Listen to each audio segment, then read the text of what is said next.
Buenas tardes a todos aquí en Europa y buenos días a los que nos seguís al otro lado del océano. Amigos y amigas todos que participáis en este Congreso Internacional Virtual USATIC 2021 en su 9ª edición ya, dentro de la temática ubicuo y social aprendizaje contigo. Bienvenidos a esta segunda sesión que comenzamos en estos momentos, tanto a los que ya nos acompañasteis en el día inaugural de ayer, como a los que os incorporáis por primera vez en el día de hoy. Aunque algunos ya me conocéis, mi nombre es José Luis Alejandre y tengo el placer de dirigir este evento, como comentaba anteriormente, por 9º año ya consecutivo, junto con mi compañera Ana Llueva. Ambos somos coordinadores de la red EULES de la Universidad de Zaragoza, aquí en España, una red interdisciplinar de investigación e innovación educativa en entornos de aprendizaje ubicuo en educación superior, que es la responsable de la organización de este evento. Mi compañera Ana y yo somos la cabeza visible de la red, pero, por supuesto, por detrás en la organización han colaborado muchas de las personas que pertenecen a esta red. Esperamos que os encontréis bien de salud, así como vuestros familiares y amigos. Nos consta, porque así nos ha llegado algún correo en estas semanas atrás, de algunos participantes ya asiduos en ediciones anteriores, pues de alguna forma disculpándose por no poder participar en este evento, porque de una manera u otra pues les ha tocado esta lacra que hemos estado sufriendo durante estos meses y de la que todavía no hemos salido del todo, ¿no? Me gustaría aprovechar este comentario para trasladar nuestro reconocimiento a todas aquellas personas, tanto de los servicios sanitarios, perdón, servicios sanitarios, servicios docentes, personal de limpieza, tiendas de alimentación en general, todas las personas que han estado trabajando para que durante estos meses duros pues hayamos vivido un poquito mejor, ¿no?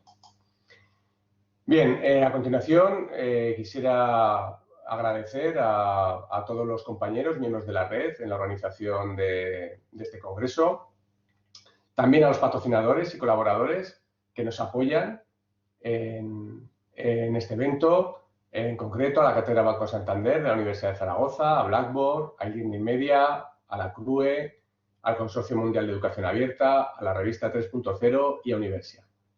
También agradecer a los ponentes que nos ilustran durante estos días con sus experiencias. Ayer contamos con Amelia, hoy contaremos con Carlos y mañana con Javier. Y sobre todo agradecer a vosotros, que sois los verdaderos partícipes y artífices de que este evento salga adelante por 9º año consecutivo ya en esta edición de 2021. En este sentido, quería agradeceros especialmente el seguimiento que tuvisteis ayer, tanto de la webconferencia impartida por Amelia Díaz, como en el posterior coloquio que se entabló después de su ponencia, así como en la participación masiva que tuvisteis en los foros de reflexión asociados a las comunicaciones en esa otra segunda parte de la sesión, que ya es completamente virtual, ¿no?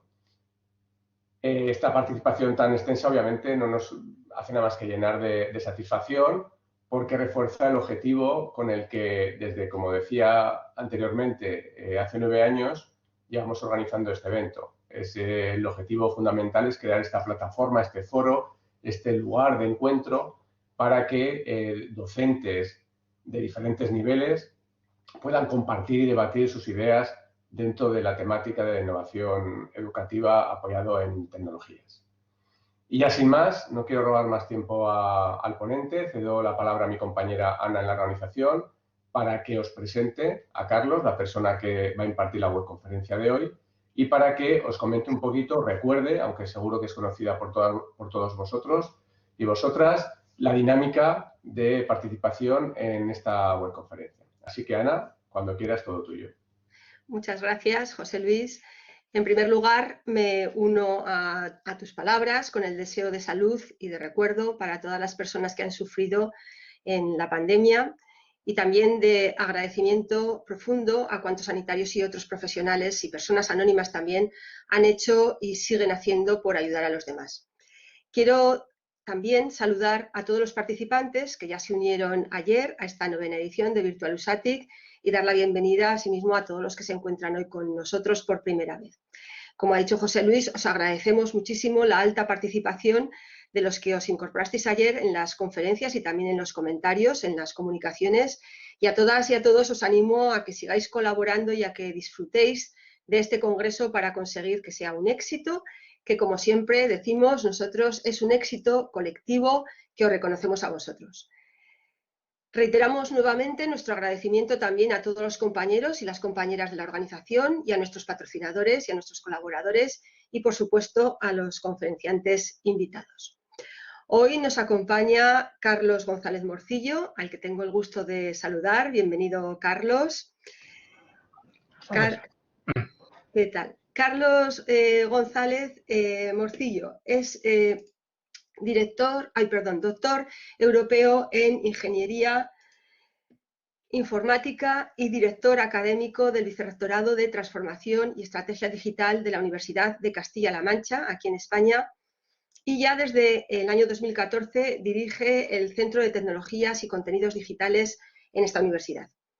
Su excelente trabajo se reconoció en 2018 cuando el Consejo Social de su universidad le concedió el Premio a la Innovación Educativa y, por otra parte, también desde 2015 es socio fundador de una spin-off especializada en realidad aumentada, gamificación y videojuegos.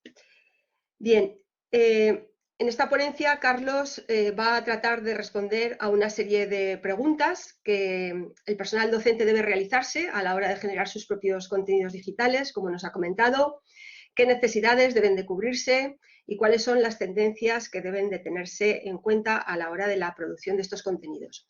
Concretamente, la ponencia o la conferencia la ha titulado Generación de contenidos docentes en el tercer milenio, respondiendo al qué, quién, cómo, cuándo, cuánto, dónde y por qué. Bueno, ya veis que son muchísimas respuestas, así que esta charla esperamos que nos va a incluir una serie de recomendaciones y de consejos basados en la experiencia que Carlos ya tiene en 8 años en la dirección de un centro universitario dedicado a la generación de contenidos digitales que es tan productivo, ¿no? Así que, como veis, Carlos, pues con esta ya larga experiencia nos va a ilustrar fenomenalmente, así que no quiero alargar yo más mi intervención, simplemente os recuerdo que disponéis de un chat donde formular cualquier pregunta a Carlos y para no interrumpirle en su exposición y por una cuestión de orden, lo que haremos será recoger al final estas preguntas del chat e intentaremos seleccionar algunas de ellas o agruparlas por temáticas para que él pueda responderlas cuando acabe su intervención. Así que, Carlos, muy buenas tardes de nuevo, cuando tú quieras, todo tuyo. Muy bien, buenas tardes. Bueno, pues muchas gracias por esta presentación, Ana. Ojalá estuviera mi mamá conectada, que seguro que le había hecho mucha ilusión escuchar tantas flores. Bueno, quería dar las gracias a Ana, a José Luis, por la oportunidad que me dan de hacer esta presentación, que como ha comentado Ana, pues ha titulado Generación de contenidos docentes en el tercer milenio. Y plantea una serie de preguntas que nos tenemos que hacer. Claro, esta charla está dentro de la línea de trabajo del Congreso que se ha titulado Materiales y recursos. Vamos a comenzar con la pregunta ¿qué? ¿Cuál es el objetivo general que nos tenemos que plantear independientemente del nivel formativo en el cual estemos actuando de profesor o de profesora? El objetivo principal, seguro que para todos, será dar una docencia de calidad. Y ahora dejadme que os plantee una pregunta. Intentar recordar un profesor o una maestra que hayáis tenido en algún nivel formativo que haya sido especialmente brillante, que lo recordéis con especial cariño. Os dejo unos segunditos. Recordar. Yo lo tengo, fue una maestra que tuve en primaria que era realmente buena. No digo con esto que los de universidad no fueran buenos, sino que recuerdo con especial cariño a aquella maestra que tuve en primaria. Pero, sin embargo, no recuerdo ni su libro. Bueno, por aquella época no se usaban diapositivas, pero si habéis elegido a alguien de la universidad o a alguien más reciente, seguro que no recordáis ni el libro ni las diapositivas que creaba. Y en la universidad es habitual que un profesor brillante con una serie de contenidos, el resultado sea wow, y es habitual también que una misma asignatura se comparta por varios profesores que comparten el mismo material docente. Y, sin embargo, el mismo material docente con un profesor mediocre, el resultado es puff. Entonces, esto nos da que pensar, ya que los materiales y los recursos son una pata dentro de esa docencia de calidad, pero probablemente no sean lo esencial, o al menos eso es lo que en principio podría dar que pensar. Dejadme que me vaya un poquito más hacia atrás en el tiempo y vamos a estudiar el cuándo, ¿vale? Cuándo han ido evolucionando y cuándo han ocurrido cambios históricos significativos en la producción de estos materiales docentes. Mirad, hasta el 3500 a.C., más o menos, la transmisión de la información en el Homo sapiens era una narración oral, de tal forma que si el sabio de la tribu moría, con él se perdía gran parte de los conocimientos que atesoraba, salvo que los hubiera transmitido a alguien dentro de ese grupo. Gracias a la invención de la escritura, desde el 3000 a.C., el ser humano inventó una tecnología que le permitía capturar ese conocimiento y que si alguien moría, pues se quedaba ahí guardado. Esta tecnología, como digo, tuvo una evolución rápida, pero tampoco permitió llegar a muchísimos grupos de población porque el duplicado de esta información era costosa. Así que hasta antes del siglo XIV, la transmisión, el proceso de enseñanza-aprendizaje, normalmente se llevaba a cabo por un maestro que enseñaba a muy poquitos aprendices, a 1 o 2 habitualmente, las cosas que necesitaba para un determinado oficio. Esto fue así hasta que en el siglo XV se inventó la imprenta y eso supuso una verdadera revolución. De hecho, las primeras universidades de las que tenemos constancia hacían uso de ese mecanismo nuevo, esa nueva tecnología que permitía duplicar la información de un modo muy rápido. Ahí veis en la diapositiva una pintura de la Universidad de Bolonia del siglo XV, en la que vemos además que tienen el mismo problema que tenemos hoy en día, que más de la mitad de los alumnos están sin hacer ni caso, están dormidos en clase o están mirando a cualquier otro lado. Más de la mitad de la clase no está prestando atención. Por eso, bueno, os agradezco a todos los que estáis aquí haber decidido estar en esta charla en lugar de echándoos una siesta, que personalmente a mí es lo que más me pide el cuerpo a estas horas. Entonces, hablamos de la enseñanza mecánica basada en la escritura como aquella que ocurrió en ese periodo de tiempo y del cual hemos ido heredando parte del modo de proceder. Luego, en el siglo XVIII, vino la primera revolución industrial y también asistimos a la industrialización de la educación, por la cual un grupo de estudiantes, todos en el mismo sitio, al mismo ritmo, en el mismo lugar, al mismo tiempo, aprenden los mismos conceptos. Esto, que tuvo sentido hasta el siglo XIX y que hoy en día seguimos replicando, aún así. Después llegó la electrificación de la enseñanza asociada a esa revolución industrial, que no digitalización, sino el uso de la electricidad, bueno, para hacer básicamente lo mismo que estábamos haciendo. Luego, el verdadero cambio, la verdadera revolución vino en los años 80, en la era de las tecnologías de la información. Y aquí sí que ocurrió un cambio realmente significativo y fue que cada individuo pasó de ser mero consumidor de esa información a poder ser también editor, a poder ser un productor. Esto fue poco a poco, el coste de acceso a esa información fue prácticamente gratuito y así asistimos como en el 2002 decimos que se inicia la era digital. ¿Por qué en el 2002? Porque en el 2002 se llegó al punto en el cual el 50% del conocimiento que manejamos como humanidad ya se encontraba en formato digital.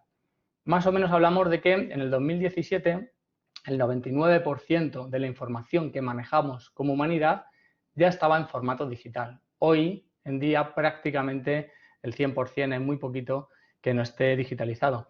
Y así desde hace unos años asistimos a cuestiones como esta. No sé si os suena ese portal, posiblemente sí. Es una página muy famosa aquí en España, claro, ponen ahí en el chat. No sé si sabéis que ha habido pues, casos ya de gente, como por ejemplo un juez dictó una sentencia basándose, copiando párrafos literales de una página web del Rincón del Vago. O sea, no hay que irse a nuestros estudiantes para decirle no copiéis sin verificar la calidad de la fuente. Bueno, en realidad nos pasa a todos. Así que quizá el consumo de estos contenidos docentes educativos, haya que hacer una reflexión también sobre quién, cómo tiene que consumir estos contenidos. Y así llegamos a este punto. Fijaos, clase magistral del siglo XXI. Ahí vemos en una universidad cualquiera una clase magistral y vemos ahí un montón de estudiantes que van con sus laptops, con sus portátiles a la clase. Y os pregunto, ¿cuántos de vosotros podríais recibir ahora, mientras vemos esta charla, mientras recibís esta ponencia, cuántos podéis sufrir una interrupción, bien porque os llega un notificador de correo electrónico nuevo, bien porque sale una ventana pop-up, el WhatsApp, el Telegram, en el teléfono móvil, en vuestro ordenador? ¿Quién de vosotros ahora mismo podría recibir una notificación? Vale. Bien, bien. Bueno, siempre on. Estamos siempre on. Y nos da una sensación, todos, eso es, todos. Nos da la sensación de ser más productivos. Más productivos por estar siempre on. Os pregunto, ¿quién de vosotros, antes de asistir a la charla de hoy, ha fumado un porro de marihuana, justo antes de comenzar? Vale. Menos mal que nadie. Bueno, yo no, dice.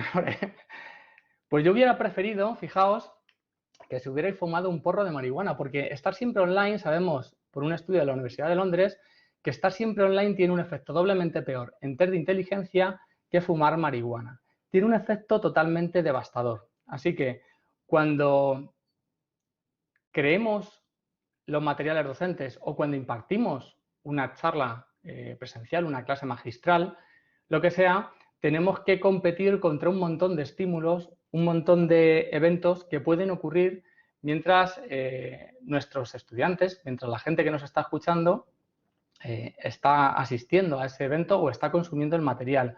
Porque vivimos en una realidad en la que hay tres cuestiones importantes. Primero, economía de la atención. Más que nunca, el bien más escaso de nuestros estudiantes es la atención. Vivimos en una sociedad infoxicada, intoxicada de información. Y es que el valor ha cambiado. Fijaos, exhaustividad versus relevancia. Cuando vuestro cuñado se iba de vacaciones, antes os enseñaba una foto como esta. Y bueno, podía hacer 3, 4 fotos, 10 fotos, si era muy generoso, y te enseñaba las 10 fotos, tú las veías y ya está. Ahora no. Ahora te empieza a mandar fotos de sus pies en la playa. Pero no se conforma con una foto, sino que te manda un montón de fotos de algunos que no son ni siquiera sus pies. Digo, pero si no son tus pies, ya, pero me gustaba la foto y te la manda. Bueno, el caso es que, como es muy barato generar contenido, directamente te lo manda. Y es que hace unos años, antes de que existiera Google, quizá no hace tanto, simplemente el decir datos, el mostrarle información a nuestros alumnos podía tener un valor. Pero a día de hoy nuestros alumnos saben también buscar en Google. Y la mera exposición de contenidos no tiene valor, o al menos no tiene tanto valor como tenía antes. Así que el verdadero valor hoy en día está en la relevancia, en la destilación de esa información y en cómo se presenta esa información de modo que sea ultra relevante para nuestros estudiantes. Y el último punto, que está muy relacionado con cómo diseñamos los contenidos, es que vivimos en la era post-PC. Fijaos, desde el año 2012 hay ya más móviles o tabletas que están conectados a Internet que ordenadores, ya sean portátiles o de sobremesa. Y esto tiene un impacto muy importante. Fijaos que actualmente estamos del orden de 5 veces más móviles y tabletas que PCs. Si os preguntara qué porcentaje de vuestros estudiantes acceden a los contenidos que estáis publicando mediante móvil, la respuesta probablemente sería más de la mitad. Al menos así es en la Universidad de Castilla-La Mancha. Alrededor del 60% de los estudiantes acceden a ellos mediante el móvil o mediante la tableta. Así que cuando diseñemos esos contenidos debemos de tener en cuenta esa realidad. ¿Para qué accedes a Internet? Fijaos, en la encuesta realizada hace unos meses, principalmente la gente, usuarios de 16 a 64 años, acceden para buscar información. Cómo hacer cosas también, aprender a hacer cosas, buscar inspiración y actividades educativas. Desde luego, que hay sitio también pues, para contactar con los amigos o leer noticias, eventos, vídeos, películas, ocio. Pero fijaos cómo un porcentaje muy elevado de respuestas, las que he puesto ahí en color verde, tienen que ver directa o indirectamente con el ámbito educativo. Y es que 2 de cada 3 millennials, fijaos que lo pongo en negrita, encuentran un vídeo de todo lo que quieren aprender en YouTube. Y todo es todo. Todo lo que quieren aprender está en YouTube. Por tanto, ¿a qué van a venir a la universidad? Si todo está en YouTube.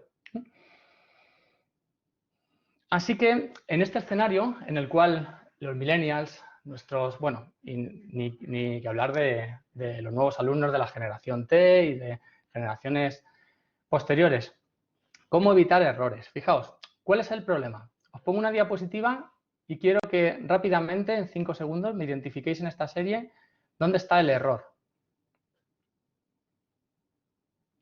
¿Alguien que lo ponga en el chat? ¿El error? Lo pongo más grande. ¿No encontráis el error? ¿Dónde está el error? Tic, tac, tic, tac, tic, tac, tic. ¿Colores? Tic, tac, tic. No. Tic, tac, tic, tac. ¿El color del 8?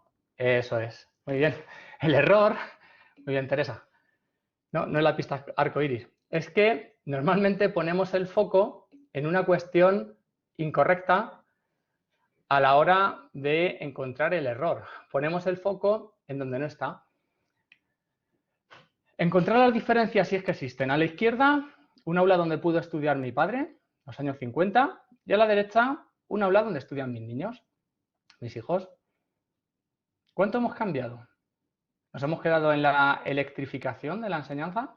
¿En la enseñanza mecánica? ¿Estamos sacando el verdadero partido a estas tecnologías? Yo creo que el modelo educativo de final del siglo XX se puede representar mediante eso.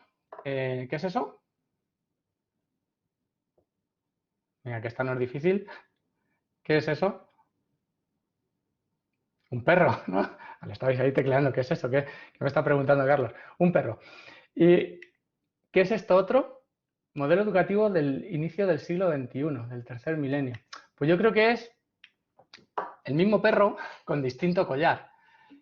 Eso es, un perro con otro collar. Y ese collar nuevo es la capa de tecnología que estamos usando. En realidad estamos usando una capa de tecnología de un modo superficial y, por supuesto, en la creación de materiales creo que también tenemos que reflexionar, principalmente por 3 problemas que os quería enunciar hoy, sin entrar en mucho detalle. Si queréis luego en la ronda de discusión, pues hablamos más sobre esto. Problema número 1, que somos máquinas de repetición. Mirad, os he traído un vídeo de Victoria Horner, que hizo unos experimentos con chimpancés de entre 7 y 8 años.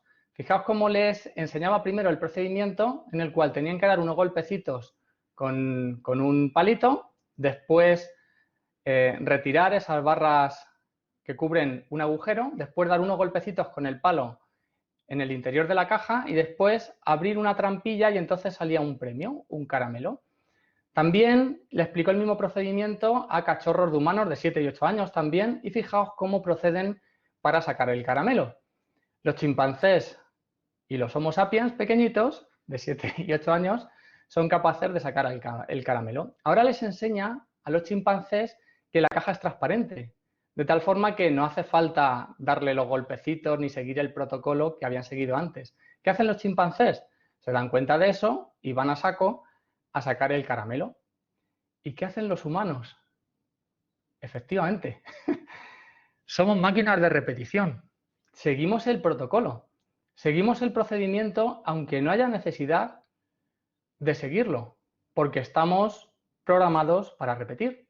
Y así que cuando obtenemos una tecnología nueva, por ejemplo las pizarras digitales, pues lo que hacemos es copiar, pegar comportamiento que teníamos con las pizarras tradicionales. ¿Y qué ocurre? ¿Que no funcionan mejor?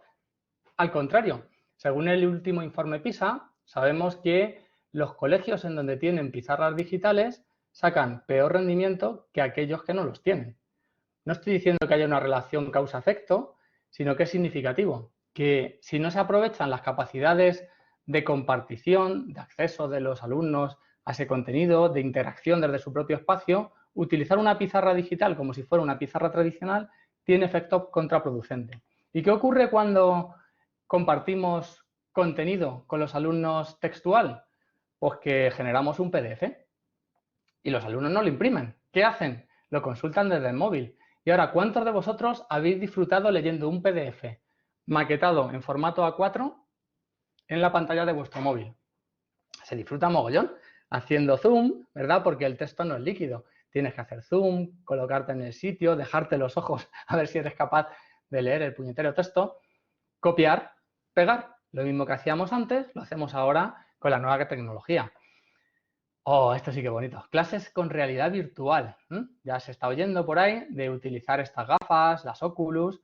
¿Y qué hacemos? Simulamos un auditorio donde la gente se sienta. Digo, toma, esto es lo más. O sea, utilizamos la tecnología para hacer lo mismo que hacíamos antes. Hacer una ponencia virtual, eso sí, con los sitios ahí modelados en 3D. Problema 2. El experimento de Asch o la conformidad de grupo o los referentes vintage.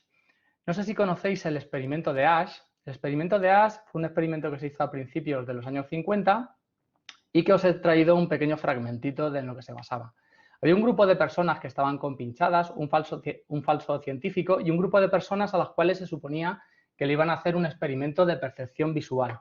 Lo que hacían eran que les enseñaban una serie de líneas y cada vez le hacían el experimento a un incauto, que no sabía que todos estaban compinchados. El experimento era muy sencillo. Le presentaban una serie de líneas, 3 líneas a la derecha, veis ahí que he puesto 1, 2, 3, y tenían que decir cuál de las líneas de la derecha tenía la misma longitud que las de la izquierda. En la diapositiva, tal cual lo estamos viendo, en este caso sería la 2. Y hacían varias rondas. Vamos a ver qué es lo que pasaba. Lo pongo en grande. The Asch experiment is one of psychology's oldest and most popular pieces of research. A volunteer is told Ese es el voluntario al cual le están haciendo el experimento. What he doesn't know is that the other participants Lo are que no active, sabe él es and que he's los the otros only person taking participantes part in the están real todos test, which is compinchados. actually about group conformity. The experiment you will be taking part in today involves the perception of line length.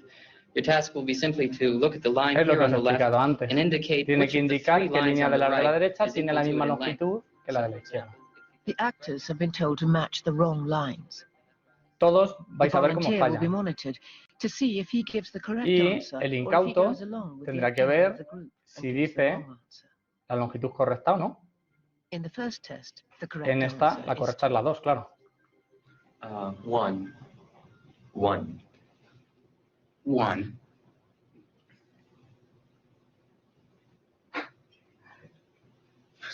It's 2, estáis tontos.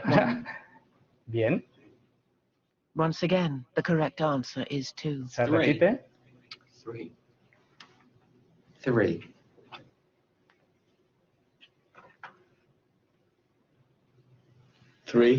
¿Three? 3. ¿En serio? The Three? Asch A ver, experiment has been repeated many O sea, times, and the results. que te juntan con un grupo de gente que no conoces de nada. No te preguntan sobre tu equipo de fútbol favorito, ni sobre tus ideas religiosas, tu partido político, no. Es un experimento en el cual te preguntan solo sobre la longitud de una línea. ¿Y en serio que te dejas llevar por lo que opina el grupo? Imaginaos qué pasa cuando tienes que hacer algo distinto. Como por ejemplo crear una presentación. Fijaos, se acuña el término de muerte por PowerPoint a esa muerte lenta y dolorosa que ocurre cuando la gente hace mal uso de las diapositivas. Es algo muy cercano a la muerte o a una siesta amarga, ¿no? Porque no es el lugar, no tienes que echarte la siesta y sin embargo es lo que te pide el cuerpo. Fijaos, os he traído un par de diapositivas en ruso. Espero que no sepáis ruso, pero este es el estándar. Esto es lo que se ve en muchísimos congresos, en muchísimos sitios. Diapositiva llena de texto con un tamaño de letra prácticamente ilegible. Y sabemos desde finales de los 70 que la gente no puede leer y escuchar a la vez. Pero sin embargo, por conformidad de grupo, todo el mundo lo hace así. Seguimos preparando así las diapositivas sin pararnos a reflexionar. Es el modo de repetición. Si tú estás de alumno en un curso y recibes diapositivas de este modo, probablemente tú repitas el comportamiento y lo hagas también así, sin cuestionarte absolutamente nada. Y esto pasa con muchos formatos. Y es que tratamos de hacer, en el caso de las diapositivas, lo que yo llamo el 3 en 1, que es el aceite este que vale para todo, ¿no? Lubrica limpia y protege contra el óxido. Lo que hacemos con las diapositivas es el 3 en 1 porque, por un lado, queremos hacer las diapositivas, que sirve para nuestros alumnos, para el público asistente. Por otro lado, queremos tener las notas del orador, no vaya a ser que se nos olvide decir algo. Y por último, los apuntes que le queremos dar a nuestros alumnos. Y son cosas distintas, y son materiales distintos, y son formatos distintos. El 3 en 1 no funciona, tiene un efecto contraproducente, porque ni vale como apuntes, ni vale como notas del orador, ni vale como diapositivas. Entonces, cada material, cada formato tiene sus propios criterios de producción. Y en el caso de las diapositivas no podemos generar diapomentos, que es un pastiche entre documentos y diapositivas, sino si hacemos diapositivas, y si hacemos documentos, hacemos documentos. Y el último problema que yo he detectado es el nivel de tolerancia. Mirad, cuando yo era pequeñito, aquí en la televisión española, existía un programa que se llamaba La Bola de Cristal, que salía Alaska y salían unos muñecos que eran los electroduendes, y a mí me daba pánico. Yo era bastante pequeñito en esa época, tenía 5 o 6 años, y me daba pavor. Pero, sin embargo, era lo único que echaban en horario infantil. Y entonces o veía eso o no veía nada. Mis niños que tienen ahora 7 años tienen solo en el clan digital de la Smart TV, tienen 127 series. Y eso sin contar con toda la gran cantidad de series que tienen en Netflix, series infantiles, lo que hay en Amazon Prime y en todas las cadenas de televisión que tienen su versión de televisión bajo demanda.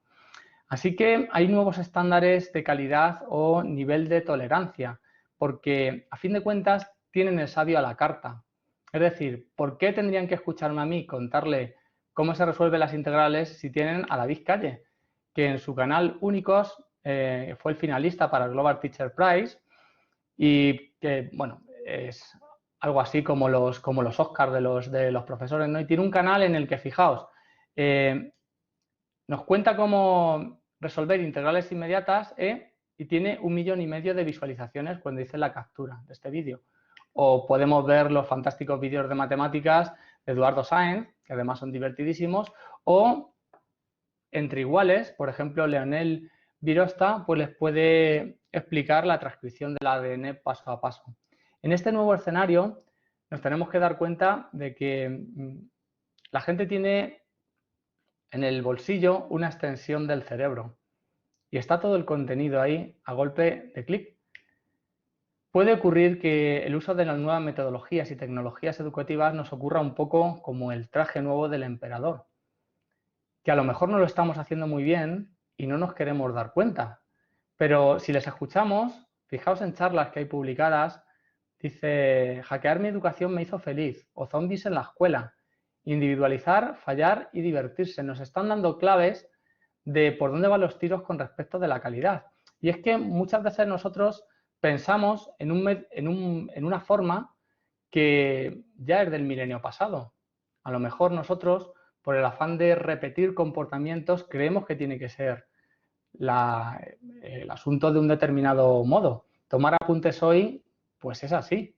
Al menos a mí me ocurre en mis clases. Y es que diseñamos el diseño instruccional que hacemos de nuestros cursos es de un modo y luego los alumnos tienen su propio camino de aprendizaje y toman sus propios atajos. Y hoy en día es más sencillo que de ningún modo. Vamos a preguntarles qué es lo que nos dicen. Fijaos, en una encuesta de McGraw-Hill dicen el 85% de los sitios preferidos para estudiar no serían posibles sin tecnología. Yo he puesto ahí un gimnasio, pero pensar en cualquier sitio.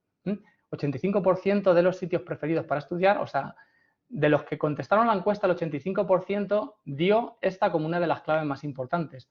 El 64% opinó que la movilidad es la principal ventaja de usar la tecnología. La movilidad, o sea, hay que pensar en que esos contenidos tienen que consumirse en cualquier sitio. Tienen que consumirse de un modo móvil también y muy probablemente sin necesidad de tener conexión a datos. O sea, que cuidado a la hora de hacer contenidos que requieran una conexión permanente a la hora de ser consumidos. Y por último, la tecnología mejora el aprendizaje con respecto del material de estudio. Es lo que más valoran nuestros estudiantes. Así que, bien, sobre los materiales, ¿quién debería crearlos? Esto lo he traído aquí, va un poco con calzador, pero permitidme que haga esta reflexión. No sé si habéis oído hablar de los GAFAM. ¿Sabéis quiénes son los GAFAM? Los GAFAM, bueno, por la foto es como el geek el geek nerd, ¿no? Los GAFAM son Google, Facebook, Amazon, Apple y Microsoft. Fijaos, la tecnología no es neutra. La tecnología tiene un impacto muy fuerte en cómo hacemos las cosas. Si yo busco en YouTube, le pregunto a YouTube, oye, YouTube, dime, ¿cómo es la Tierra? Pongo eso en el buscador, me sale una serie de vídeos. Fijaos, el primero de ellos es de National Geographic, que no está mal. El segundo dice, ¿cuál es la verdadera forma de la Tierra? El tercero, la Tierra y sus partes, para niños. Bueno, vamos a suponer que hago clic en el segundo. Vale, aquí, en esta zona, me aparecen vídeos que están relacionados. Que una vez que haya visto este vídeo todavía es un vídeo razonablemente serio. Te explica, dice, ¿es plana o esférica? Que no te engañen. Aquí encontrarás la solución. Bueno, ponen una imagen que ya de en sí trata de captar la atención para que la gente haga clic, claro. Pero luego el contenido no está del todo mal. Ahora, si voy aceptando la primera sugerencia que me hace YouTube, en 3 veces llego a esto. Y dice, documental Tierra plana completo. Conoce todo sobre la teoría de la Tierra plana en este documental especial. Argumentos, evidencias y explicaciones. O sea, a golpe de 3 clics llego a un vídeo que me explica por qué la Tierra es plana. ¿Por qué esto? Pues porque a YouTube lo que le interesa efectivamente es que la gente consuma los vídeos. Y a fin de cuentas no tiene por qué ser un contenido veraz. Lo único importante para YouTube es que la gente esté pegada, con el culo pegado a la pantalla y consumiendo esos vídeos. Así que hay cierto conflicto de intereses. Y estaréis conmigo en que, Colorario 1, lo que no existe para los GAFAM, para estas grandes empresas multinacionales, no existe. No sé si os ha ocurrido, pero si tenéis Netflix, yo ahora pongo algunas películas para mis niños y las películas que pongo son las que están directamente en estos servicios.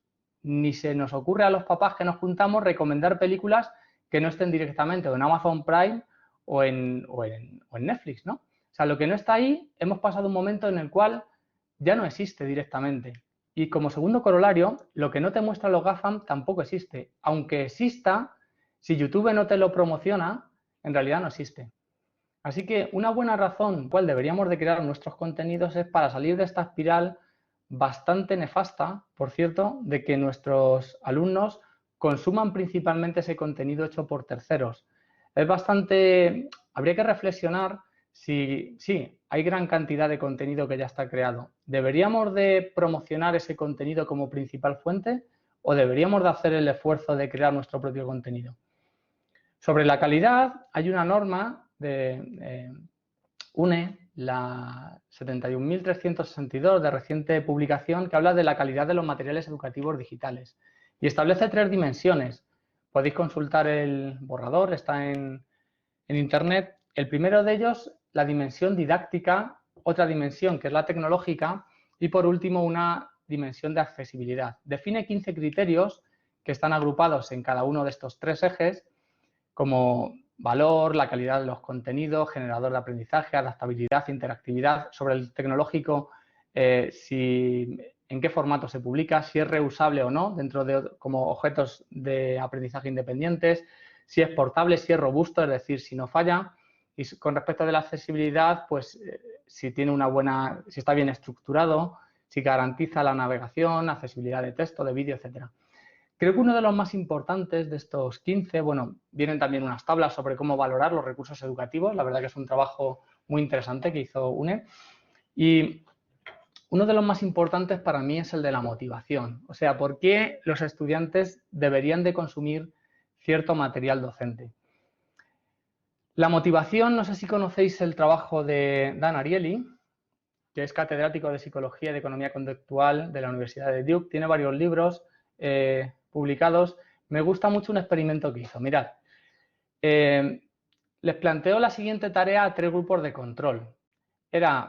Recibían un folio con una serie de letras aleatorias puestas y lo que tenían era que rodear cuando una letra se repitiera. Por ejemplo, SS, AA, SS, FF, tenían que rodearlo. Hizo 3 versiones del experimento. Uno, en los cuales a los que les hacía el experimento ponían el nombre arriba de la hoja Carlos y el que recibía la hoja decía, ajá, muy bien, Carlos, hacía como que lo veía, decía muy bien y el nombre de la persona, lo dejaba encima de la mesa y le decía, ¿quieres hacer otra hoja?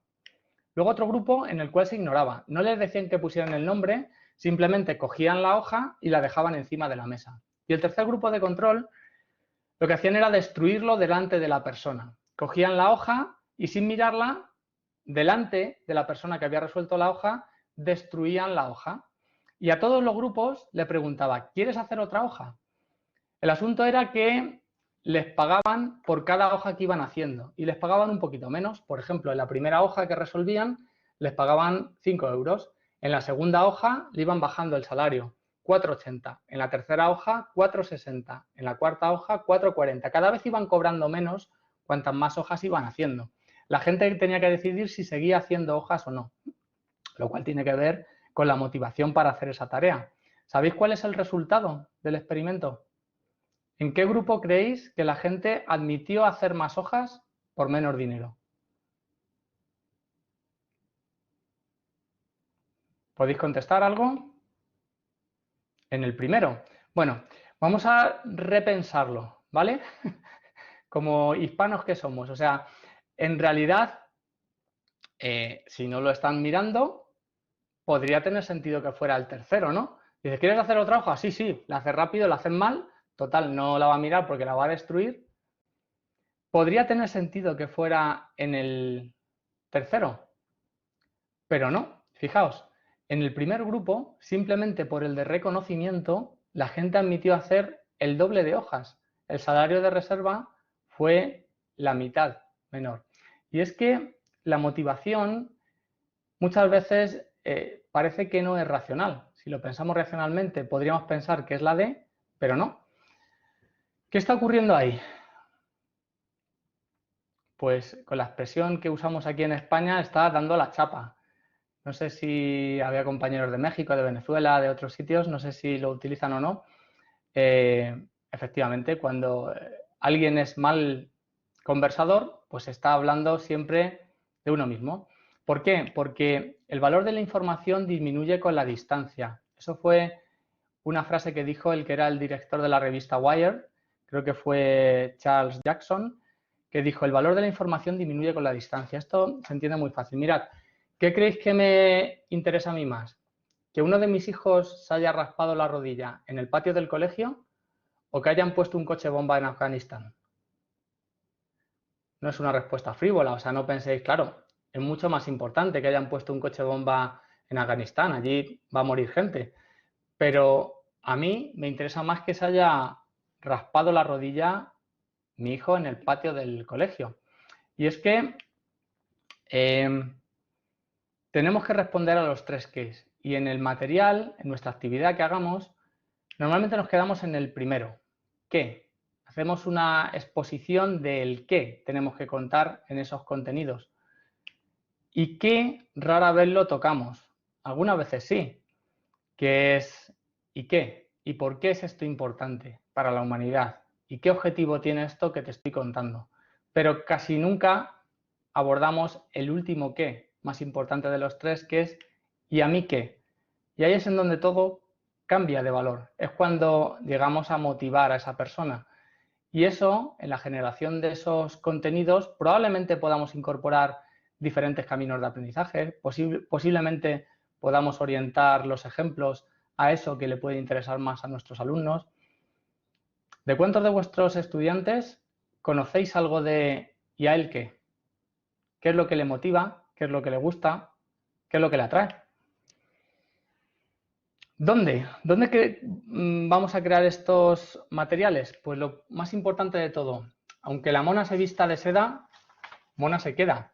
En realidad no es tan importante la parte técnica, sino el mensaje, el que contamos. Pero hemos venido aquí a hablar de tecnología, ¿no? Fijaos, en la Universidad de Castilla-La Mancha tenemos desde hace ya 6 años un centro de producción de contenidos digitales que tiene un sistema de escenografía virtual. Tenemos un ciclorama de 4×3 metros, donde se pone el profesor, un par de cámaras, una de ellas con teleprompter, que llevan la señal a una estación de escenografía Tenemos también una tableta de precisión para hacer ejercicios de lápiz y papel, matemáticas, un monitor de previsualización donde el profesor puede verse en tiempo real y un servidor de ingesta para grabar los contenidos y posibilidad de hacer streaming. Claro, este es el equipo que nosotros tenemos ahí en la universidad, que es de gama profesional. Veis el sistema de escenografía como en tiempo real pues se va componiendo, tiene la posibilidad de inyectar vídeos, recursos en 3D, lo que queramos. Claro, el coste de todo este sistema está superior a los 62.000 euros, ¿vale? Nuestra universidad es una universidad campus, entonces tenemos 4 salas de idénticas prestaciones replicadas. ¿Qué pasa? Que según han ido incrementando la cantidad de solicitudes de utilización de estas salas, pues las 4 salas tampoco se han podido utilizar por toda la gente que los estaba demandando. Entonces, hemos buscado la forma de hacer salas low cost. Y ahí os pongo una configuración donde lo realmente importante es la parte de microfonía, eso es esencial, y lo otro se puede conseguir, pues ya veis, la parte de cámara se puede hacer con una webcam. Os voy a enseñar ahora algún resultado hecho con la sala de escenografía y con este equipo low cost. Incluso la parte de microfonía en una versión nueva la hemos bajado incluso más. Y ahora mismo el coste por sala está alrededor de los 600 euros. Por 600 euros se puede tener una sala muy, muy digna. Y os voy a enseñar ahora algunos ejemplos. Mirad, este fue un ejemplo que creé con la sala de escenografía. Esta es con la sala cara. Era yo joven y alocado. Es un vídeo sin audio. Y hice una prueba en la cual quería aprender yo a realizarlo todo. Está locutado por mí, realizado con el modelo 3D. Y fijaos cómo la calidad de la imagen no está mal, pero tampoco es especialmente buena, ¿vale? Cometí algunos errores con respecto de la iluminación, no se tenía una nitidez en la imagen especialmente buena. Lo que sí que trabajé fue la parte de reconstrucción 3D, y este vídeo, que formaba parte de un curso de programación de videojuegos para profesores de secundaria, pues tuvo muy, muy buena acogida. Este vídeo es mucho más reciente, es de un MOOC,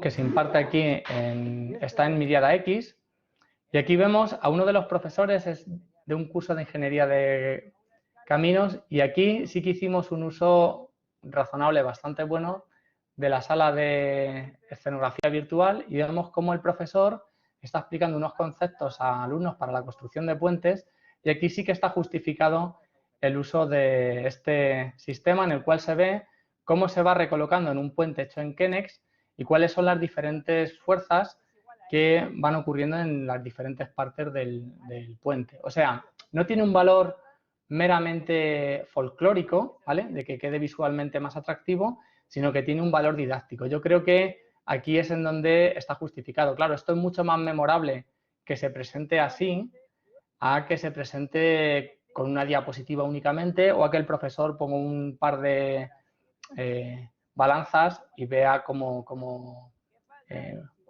es el peso, porque los alumnos además trabajan con puentes Kenex. Dentro de este mismo proyecto, aquí podéis ver otro vídeo en el cual Santos, es el nombre del profesor, está presentando ciertos conceptos de pues cómo se tensan esos. Disculpar que no utilice la terminología exacta, no la controlo, pero está haciendo una discusión de cómo al tensar esos cables, pues una parte que creo que se llama pilón o algo así, pues tiende a curvarse. Y estaba ahí viendo cuál es el impacto de eso utilizando la sala de escenografía. Esto es un uso correcto de la sala de escenografía virtual. O sea, ¿tiene sentido tenerla? Sí, pero sin sala de escenografía virtual, esto es con el equipo low cost. Podéis ver un vídeo que hice para el curso de desarrollo de videojuegos. Esto está hecho en mi casa, con el sistema de iluminación cutre, con una webcam y directamente con un ordenador. Y ya veis que el recorte del croma está bien hecho, y además, pues con un tablet puedo dar instrucciones sobre cómo resolver un ejercicio.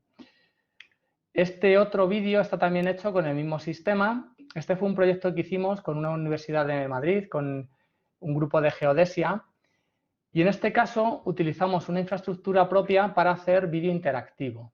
es un vídeo que se va consumiendo y que en un momento dado, como veis ahí, pues por ejemplo, planteamos una pregunta tipo test. ¿Qué situación puede provocar deformaciones similares a la volcánica? Y veis este tipo test, veis cómo el vídeo se queda a la espera de que contestes. En este caso la persona ha fallado y te dice que lo puede volver a intentar. Claro, ahí pues te ha dicho solamente una frase, pero podía darte una explicación de por qué esa respuesta es incorrecta. Fijaos ahora que en la zona de la derecha, bueno, he recortado el vídeo y en la zona de la derecha aparece un panel con información adicional. El que está consumiendo el vídeo puede darle y puede decidir si ver ese panel con información ampliada sobre eso que se está explicando. Esto con H5P pues es muy fácil hacerlo. Nosotros quisimos hacer una plataforma propia que no dependiera de los servicios externos de un GAFAM, ¿no? como Google, sino que la propia plataforma de vídeos tuviéramos nosotros el control. Y esto es un experimento que podéis consultar en Internet y es de hacer vídeos interactivos con inteligencia artificial. Es un curso para la enseñanza de la escritura del japonés. Esto forma parte de Google. Lo que te enseñan es cómo escribir un determinado signo y tú ahí en esa zona lo tienes que escribir. Y mediante inteligencia artificial te va dando feedback, te evalúa si lo que has hecho es correcto o no. Ahí lo voy a hacer incorrecto y veis cómo te dice que no, que el carácter de woman no es ese y a ella sí. ¿Vale? Este tipo de vídeos interactivos con autocorrección creo que es un recurso realmente interesante a la hora de plantear materiales. Y acabo. ¿Por qué? La última pregunta que quería comentar con vosotros. Fijaos, Presley en el 33 ya hizo en su libro Psychology and the New Education, dijo que teníamos que crear un futuro en el que las máquinas eliminaran los procedimientos sumamente ineficaces y torpes de la educación convencional, liberando a los docentes de las tareas rutinarias, para que fueran verdaderos profesores en lugar de trabajadores administrativos. A fin de cuentas, esa creación de contenidos es en lo que se basa el peer instruction, el flipped classroom, la clase invertida, propuesta por Eric Mazur. En este modelo, desde luego, tenemos que empaquetar esos contenidos. ¿Pero empaquetarlos cómo? Esto no es nada nuevo, ¿eh? Enseñanza basada en vídeo tenemos ya desde los años 40. He rescatado un pequeño fragmento del año 50 y poco, no sé exactamente de cuándo es, de un curso de biología. Fijaos cómo utilizan tipografía gigante, quizá el tamaño de pantalla era significativo, cómo plantean planos detalle, que eso en un aula convencional no se puede hacer. O sea, tiene ventajas el plantear este tipo de formación porque puedes aumentar el zoom y poner el foco en aquello que quieres explicar.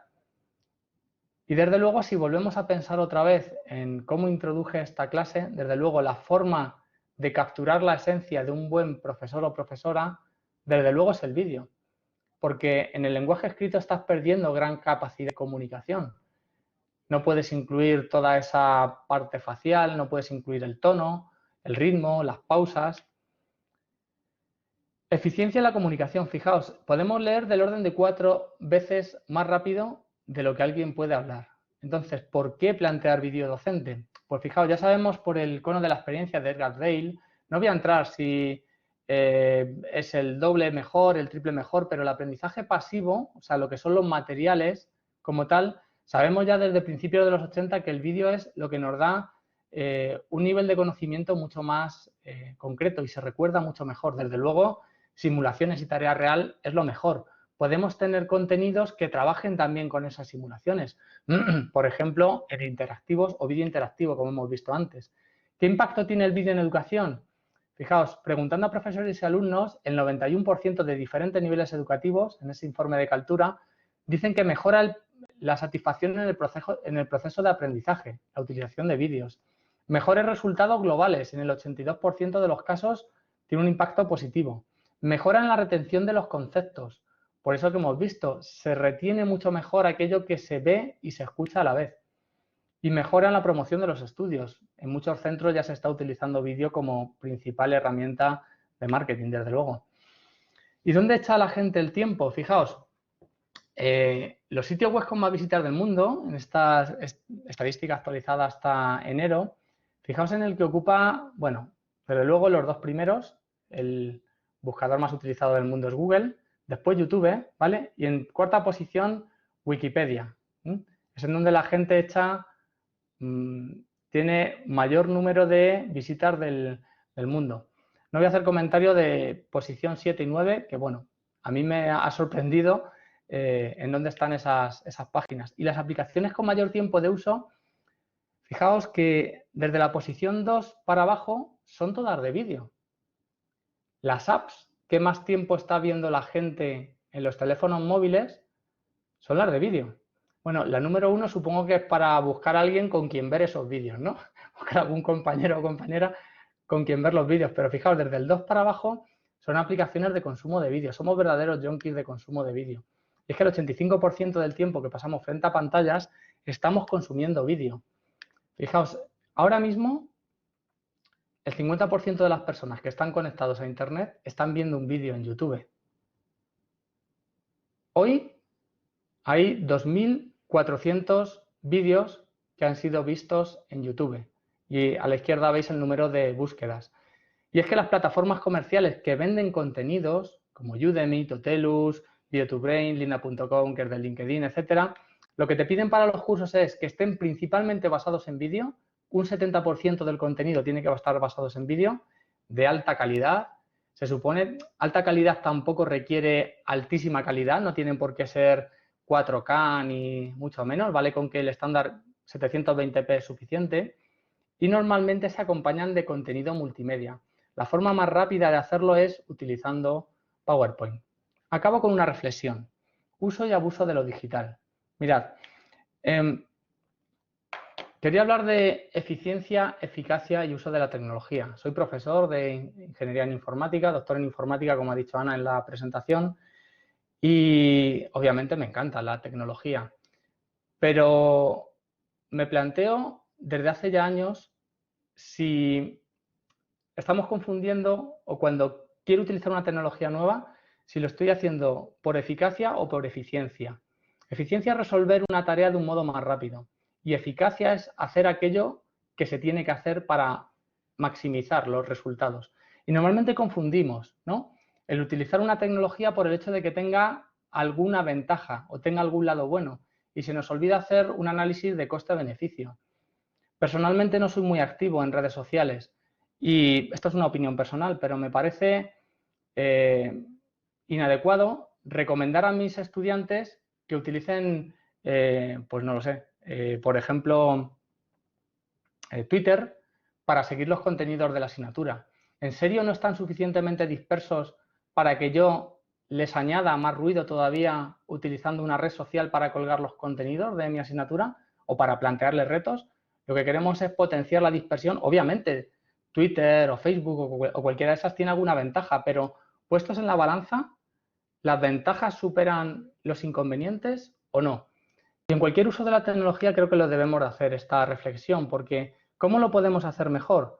Desde luego, bajando un poquito el ritmo. Actualízame despacio que tengo prisa, como dice el refranero popular. Mirad, en esto de innovar, innovar viene del latín innovare, y la primera acepción es mudar o alterar algo introduciendo novedades. Introducir novedades ya es innovar, pero no tienen que ser novedades buenas. Pueden ser novedades que sean para peor y ya estaríamos innovando. Me gusta la tercera acepción del diccionario que dice volver algo a su anterior estado. Y es que como Homo sapiens tenemos algo que mantiene la esencia. La esencia, mirad, hablo del efecto Lindy o neomanía de Nassim Taleb. Lo leí por primera vez en su libro, creo que es en el Antifrágil o en el Cisne Negro, no sé en cuál de los dos. Nassim Taleb dice, llevamos 200 años escuchando a Beethoven, aproximadamente hace 60 años que existen los Beatles y otros artistas menos tiempo. Decidme, cuando pasen 200 años, ¿cuál de estos tres creéis que se seguirá escuchando? seguro que seguiremos escuchando a Beethoven. Muy probablemente escucharemos a los Beatles.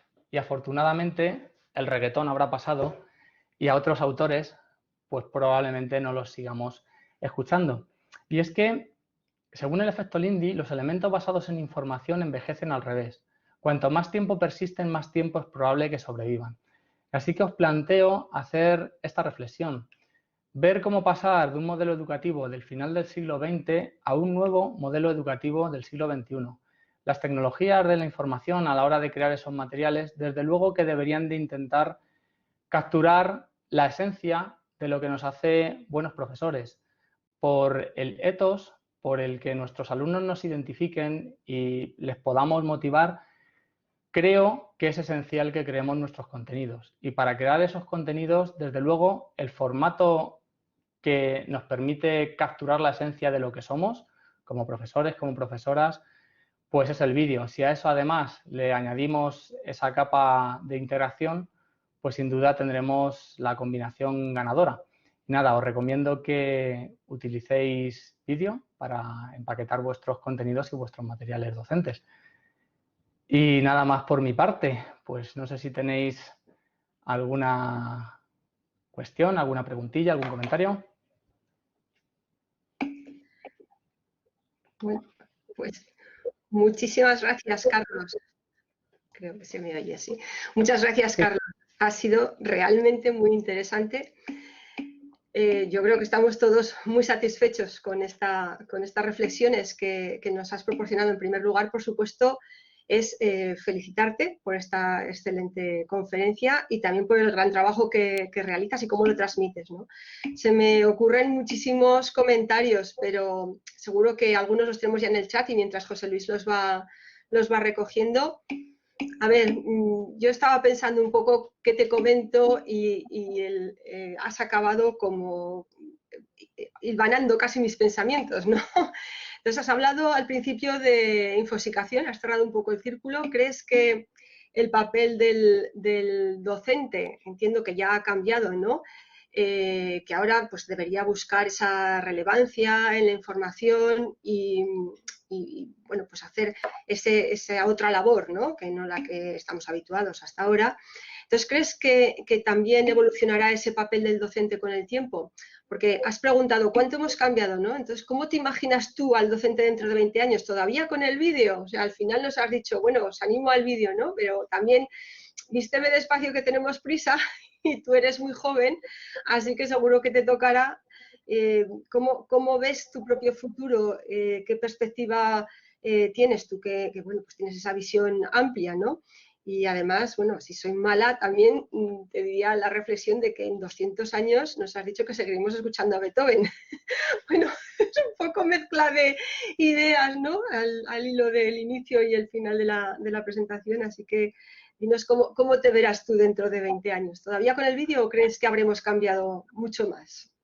Bueno, yo dentro de 200 años seguramente tendré poco pelo, ¿ya? De 20, te pregunto. Dentro de 200 años seguramente tenga poco pelo. ¿no? Dentro de 200 años, sí. A ver, os cuento, yo llevo tiempo haciendo experimentos también con los alumnos de mis asignaturas, ¿vale? ¿Qué he detectado? Pues dentro de los vídeos que hago, o sea, yo les paso, hago vídeos para luego aplicar clase invertida y les doy también apuntes. El formato de texto escrito pues tiene ciertas ventajas también sobre el vídeo. El núcleo esencial está en vídeos. Los alumnos reciben mucho mejor cuando los contenidos son muy prácticos que sean vídeos. Eso lo valoran muchísimo mejor. Por ejemplo, las asignaturas que imparto de prácticas con herramientas y todo esto reciben especialmente bien pues que sean vídeos. La parte más teórica les da un poco igual. Incluso si hago los vídeos y les incluyo historias, anécdotas, les meto algún punto de humor, lo reciben mucho mejor que si son vídeos en los que me pongo demasiado académico. Entonces, si el tema creo que lo pueden consumir ellos y lo pueden entender sin necesidad de una explicación muy elaborada, normalmente ahí me voy al formato documental por mera pereza, ¿eh? O sea, no porque no crea que fuera mejor hacer vídeos, sino porque me resulta porque me requiere menos tiempo. Entonces, por pereza, por ese sentimiento humano, pues lo hago en documento. Y ya está. ¿Cómo lo veo dentro de unos años? Lo veo muy claro. Desde luego, haciendo que las clases presenciales tengan sentido. Mientras estábamos hablando, he visto que alguien ha preguntado en el chat, ¿qué pasa si los alumnos dejan de dar clase? Pues os cuento. He dado algún seminario, algún curso de innovación educativa a profesores de medicina. Aquí en España, supongo que en cualquier otro sitio, los alumnos de medicina son los expedientes más brillantes que hay. Son los mejores estudiantes. Se van a medicina, normalmente. Y los alumnos de medicina les dejaban de ir a clase, algunos profesores. ¿Cómo puede ser que los estudiantes que mejor calificación sacan dejen de ir a clase? Pues es simplemente porque aprovechaban más el tiempo leyendo 4 veces más rápido de lo que el profesor es capaz de explicar. Entonces, para la transmisión de información, pura transmisión, le salía más rentable quedarse en casa y estudiarse los manuales que ir a clase. Y eso pasa con los mejores estudiantes. Decidme qué hacemos con los que no son especialmente brillantes. ¿Qué es lo que hay que hacer en clase? Que la clase tenga sentido de por sí, que tengan una experiencia que no puedan hacer de forma autónoma en casa. ¿Y eso por qué pasa? Pues por hacer cuestionarios, por hacer aprendizaje basado en problemas, porque ellos sean los protagonistas. A mí me encanta en las clases presenciales plantear una pregunta, no darle la respuesta, sino utilizar dispositivos de estos de participación. Utilizamos aquí en la Universidad de Castilla-La Mancha, utilizamos Turning Point. Los alumnos responden y luego, sin decirle cuál es la correcta, veo si convergen o no a la contestación correcta, lo que es el peer instruction, ¿no? Eso es utilizar la tecnología con un fin determinado. Ahí lo veo clarísimo, que la tecnología suma. Entonces, sin decirle cuál es la correcta, veo si más o menos están entre 2 respuestas, lo que le hago es que luego entre ellos digan, convenzan al compañero por qué han elegido una determinada respuesta. Y luego volvemos a hacer el sondeo. Y mágicamente muchas veces convergen y luego hacemos un turno de debate. Claro, esto se tiene que plantear con preguntas. O sea, aquí lo importante es que tú luego plantees qué pregunta tienes que hacer. Y en la cuestión de empaquetar el contenido lo admite también. En formación que no sea totalmente síncrona, puedes hacer un vídeo, plantearles esa pregunta y dejar que haya una discusión en foros. El verdadero valor es que el profesor haga las preguntas correctas y acompañe en ese aprendizaje. No que nos pongamos el sombrero de sabios, porque sabios hay muchos, ¿eh? O sea, sabios en Internet hay un porrón. Y a ver por qué me tendrían que elegir a mí. O sea, me tienen que elegir a mí por la cercanía y porque les voy a escuchar y porque sé que a fulanito le gustan los videojuegos y le voy a poner un ejemplo de la asignatura. Leche, ¿quieres hacer un videojuego? Pues mira, este producto vectorial te sirve para esto, ¿vale? Y a otro que le gusta el fútbol, pues en un momento dado le pongo un ejemplo de una retransmisión de un partido y digo, ¿cómo calcularías aquí la trayectoria del balón? Pues ese tipo de cuestiones es algo que el sabio a la carta no lo va a poder dar. Ese es el carácter diferencial que vamos a tener nosotros como profesores. Me estoy enrollando mucho en la respuesta. Bueno, es tan interesante. Bueno, yo veo que vamos un poquito mal de tiempo. A ver, tendría muchas más cosas que comentarte. Yo, únicamente una última reflexión. Yo recuerdo, como tú has dicho antes, que copiamos comportamientos, ¿no? Lo has dicho muy bien. Recuerdo que mis primeras clases, por supuesto, las impartí igualito que me las habían dado, ¿no? Entonces es importante que hacer estas reflexiones. Yo creo que los que estamos hoy aquí seguramente somos los que, bueno, pues estamos más interesados, ¿no? O que lo entendemos mejor, o estamos más dispuestos a hacer esto, pero entiendo que hay que implicar también a las instituciones, a las universidades, y que, bueno, pues que este cambio real, este revulsivo, lo tenemos que hacer también desde arriba, ¿no? Te lo pregunto ya como director del Centro de Tecnologías, que creo que eso es importante, ¿no? Coincides, entiendo, por todo lo que nos has contado en esta reflexión. Claro, o sea, el soporte que puede dar un centro de estas características, normalmente el problema que tienen este tipo de centros es que el personal es limitado. Y cuando se monta el centro, pues claro, a lo mejor te hace falta una plantilla de 20 personas y tener 10 salas y al final tienes pues 6 personas y 4 salas. El problema normalmente no es comprar hierro, no es comprar la máquina, sino tener el personal que dé el soporte. Entonces, lo esencial es que a nivel individual el profesorado lo tenga claro, cuál es el camino. Y si yo preguntara, ¿qué prefieres? ¿Escuchar a Dire Straits en una cinta de cassette del milenio pasado en un cassette mono o escuchar reggaetón en Dolby Surround 5.1? Espero, Ana, que la respuesta sea escuchar Dire Straits. Sí, bueno, si te gusta el reggaetón, allá tú. Si quieres tomar neuronas, allá tú. Pero bueno, el caso es que normalmente la calidad técnica es la segunda derivada. Lo primero es que el profesor tenga muy claro cuál es el camino y por dónde quiere tirar. Y un vídeo editado con medios, entre comillas, cutres, o sea, proporcionar un micrófono, todo lo que he hecho hoy ha sido con software libre. Toda la producción de esto que he visto son herramientas disponibles en software libre. Hay software libre para hacer edición de vídeos y se puede dar un cursito de 20 horas y capacitar a todo el profesorado para que haga la edición de sus vídeos. Eso no es complicado. El asunto es que el soporte institucional tiene que quedar para hacer esos vídeos de los puentes o algún proyecto realmente significativo, pero para la docencia del día a día no puede ser. Es imposible que con el mogollón de profesores que hay en cualquier institución se pueda dar un soporte corporativo. Hay que dejarlo, pues eso, para acompañar, para dar esa formación y para resolver alguna duda. Sí. Bueno, le voy a dar ya paso a mi compañero José Luis, que yo creo que ya ha recogido todas las felicitaciones que te están dando en el chat y también alguna pregunta para que te las pueda trasladar, porque creo que hay muchas. José Luis. Sí, gracias, Ana.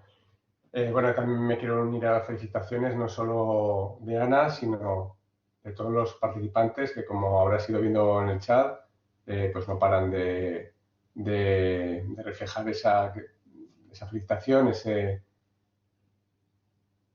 Nada, que estaba leyendo la última, pues eso. Vamos, que les ha gustado mucho y que están muy contentos. Hay muchas preguntas y ya desde este momento pido perdón a los asistentes porque por el tiempo que vamos no nos va a dar la posibilidad de trasladártelas todas. He ido haciendo una pequeña selección que espero que sean interesantes. Desde luego hay algunas que ya has contestado, el tema del peligro de que los alumnos dejen de ir a clase o no. Ha habido varias intervenciones en ese sentido. Entiendo que ya las has contestado. Hay algunas relacionadas que he intentado englobar. Por ejemplo, Ignacio Álvarez te pregunta que si puede llegar al agotamiento del estudiante si nos vamos al extremo de que todos empezamos a realizar vídeos docentes, todo el profesorado, para todas las asignaturas. Y en esta misma línea, María Dolores Rego pregunta ¿cuándo propondrías tú que los alumnos vieran los vídeos? ¿Antes, durante o después de la clase? Entonces, un poco las dos preguntas en el mismo sentido. Sí, vale. El enfoque teórico, al menos de cómo se debería de abordar, es tener el mismo esfuerzo por parte del estudiante. Normalmente, si se empaquetan los vídeos bien, se hacen con cariño y con cuidado, bueno, ocurren dos cosas. Una hora de clase presencial, y he dejado fuera el cuánto porque no sabía si me lo iban a preguntar. El cuánto lo he dejado fuera porque quería que lo discutiéramos ahora. ¿Cuánto es el equivalente a una hora de clase presencial? Pues mi experiencia me dice que se puede empaquetar sin pérdida de contenido en media hora. ¿Por qué? Porque en la clase normalmente te repites, haces un recordatorio de lo que vimos el último día, se plantean preguntas o no, o tienes que decir chorraditas para captar la atención de los alumnos. Entonces, de cada hora lo puedes empaquetar en media. Y otro truquillo, que no sé si vosotros lo usáis o no, pero la mayor parte de gente que consume vídeos docentes lo hace al doble de velocidad o a 1.5. Por tanto, 30 minutos de clase empaquetada lo puedes consumir sin ningún problema, entendiéndolo muy bien en 20 minutos. Entonces, eso hace que el tiempo que tú dedicarías a explicar esos conceptos en clase se reduzca. Por otro lado, si algo no ha quedado claro, lo puede volver a ver. Entonces, las lagunas de conocimiento serán voluntarias. No porque en ese momento resulta que se ha entretenido o tiene un mal día y ha perdido o tiene que pedir los apuntes de bastarda calidad a algún compañero. O sea, al menos tú le das el contenido que esté con muy buena calidad. Y ahora, utilizar las clases, ese tiempo es el que él va a dedicar en casa a estudiar, que sería el que dedicaría a hacer los ejercicios o las tareas. ¿Y por qué no mueves el de hacer las tareas y esas discusiones a clase, donde vas a poder estar tú y el resto de compañeros apoyando? Entonces, sobre el papel, el esfuerzo os diría que puede ser el mismo o incluso menor. Yo la experiencia que he hecho con los alumnos que les he hecho clase invertida es que lo reciben muy bien, ¿eh? Sobre todo porque luego pueden volver a consumir ese contenido cuando quieran. La otra pregunta que me habías hecho era que ¿cuándo tienen que consumir los vídeos? Antes de ir a clase. Antes de ir a clase. ¿Qué pasa si no los consumen antes de ir a clase? Pues que estarán un poco perdiditos, ¿vale? Yo no los dejaría en un rincón allí castigados viendo los vídeos, sino, bueno, los incluyes dentro de la dinámica de la clase, pero en cuanto vean un par de días que están perdidos y que a lo mejor en esas actividades que haces en clase, que pueden ser evaluables, no saben por dónde tirar, pues ya tendrán un poco la sensación de que tienen que cambiar. Yo no los dejaría apartados, o sea, un mal día lo puede tener cualquiera, puede ser que no te haya dado tiempo, puede ser que no hayas querido, pues ese día en clase los pones. Yo siempre hago las dinámicas en clase con grupos aleatorios, por evitar que los colegas se pongan con los colegas. Y eso me hace además que haya mucho mejor sentimiento en la clase. Un día te toca con 2 compañeros discutir, pero es que al día siguiente te toca con otros 2 distintos. Y hace también que se cree un clima en clase especialmente bueno. Eso llevo tiempo haciéndolo. Tengo también estudiantes extranjeros, porque la clase que doy es en inglés, y siempre pongo a un extranjero con un grupo de españoles. Y así consigo que la práctica del inglés sea mucho más eficaz. Cuando tienen que hacer discusión, sobre todo si los extranjeros no hablan español, pues es especialmente bueno. Y aunque fueran grupos de solo españoles o solo que hablen el mismo idioma, los podéis sentar aleatoriamente y crea también un sentimiento de clase muchísimo mejor. Y así evitas que, pues eso, los amiguetes siempre estén discutiendo entre ellos. Muy bien, pues sí que había preguntas del cuánto. De hecho, Alberto Picón te preguntaba cuánto creías que debía ser la duración recomendada, ya lo has contestado. También en relación al cuánto, pues Alberto Picón también te pregunta cuántos especialistas diferentes son necesarios en un estudio de producción para este tipo de vídeos educativos. Y ya te junto también con otra pregunta del cuánto de Rocío González. De Fernando González, que ¿cuánto tiempo tardas en preparar estos materiales?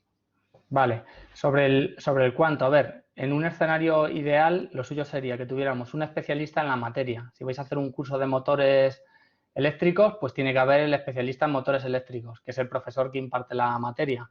Estaría bien contar con un apoyo de un guionista que le retoque lo que va a decir y que el orden de exposición a lo mejor para crear ese clímax o ese interés, pues no desvelar la solución al principio, sino dejarlo un poquito más adelante. Alguien que retocara el guión estaría bien. Alguien que revisara las diapositivas para que tuvieran mejor calidad visual también estaría bien. Pero eso es el escenario de los mundos de Yupi. Es muy difícil tener eso. ¿Qué nos hace falta? Un técnico de audiovisuales.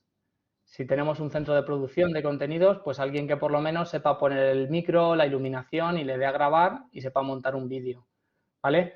Pero incluso sin nada de eso se puede salir adelante.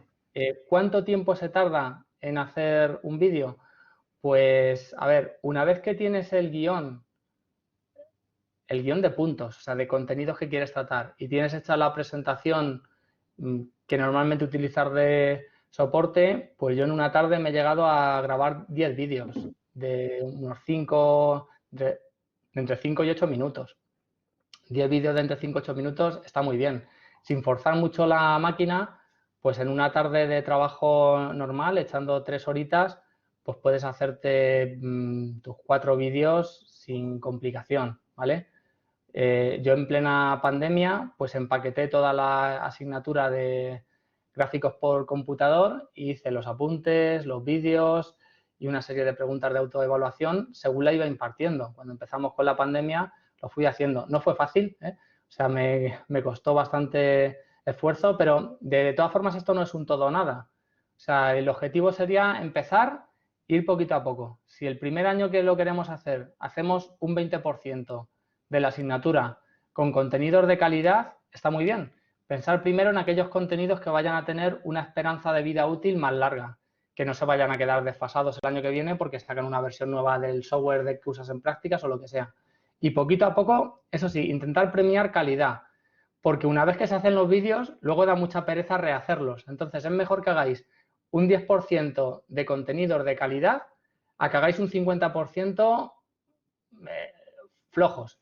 Tampoco sesionarse, o sea, llegar a un notable alto, ¿vale? Un sobresaliente bajo, o sea, que digáis, vaya, me ha quedado un vídeo de 9, no he llegado al 10, vale, 9 o un 8,5, ¿vale? Bien, ese es el punto de calidad que hay que buscar, porque si te obsesionas, al final, o sea, el 10, somos muy perfeccionistas normalmente los profesores, entonces nos gusta llegar al 10, no, vamos a quedarnos en un 9 y vamos a generar contenidos que sean mejorables, pero que estén suficientemente bien. Y eso, poquito a poco, curso a curso, ir generando.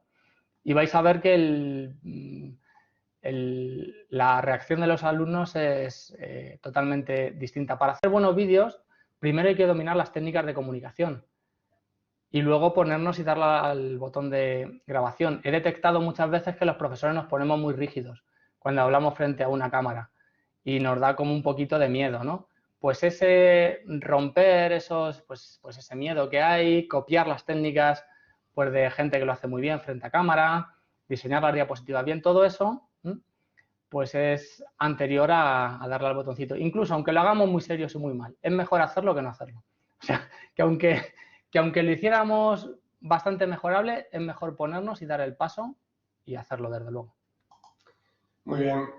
Bueno, pues ya como vamos mal de tiempo, ya he dicho que he pedido perdón porque algunas de las preguntas se van a quedar en el tintero, pero sí que te quiero hacer una última porque yo creo que la respuesta es muy breve, que te hace Cintia, que pregunta que para esos vídeos interactivos con autocorrección que has comentado, que si le podías decir cuál es la herramienta que has usado para implementarlos.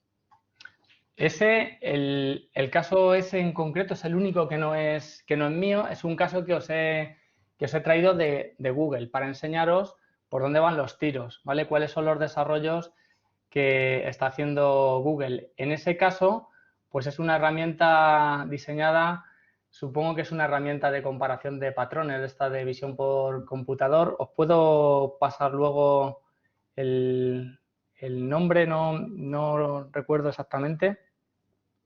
A ver si, creo que si buscáis en Google, a ver un segundito, que os lo pongo.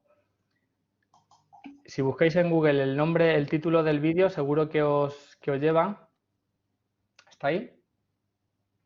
Interplay Mode, Making Videos Interactive with Artificial Intelligence.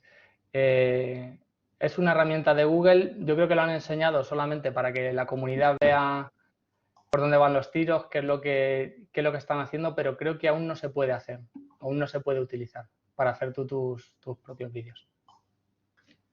Muy bien, pues nada, seguiremos atentos a los avances y ya pues lastimosamente tenemos que dejarlo aquí.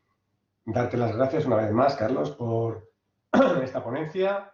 Gracias a los asistentes y le devuelvo la palabra a Ana para que se despida de esta primera parte de la sesión de hoy, porque ahora continuaremos en esa otra parte virtual dentro de los foros de comunicaciones.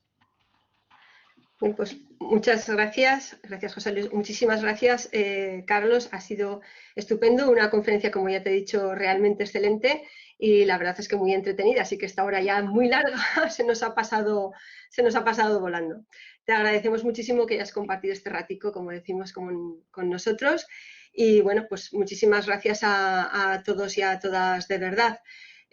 Mañana os esperamos, yo os mando un abrazo virtual, me despido hasta mañana, os esperamos aquí y le paso a José Luis para que se despida también y os comente el programa para ahora y para mañana.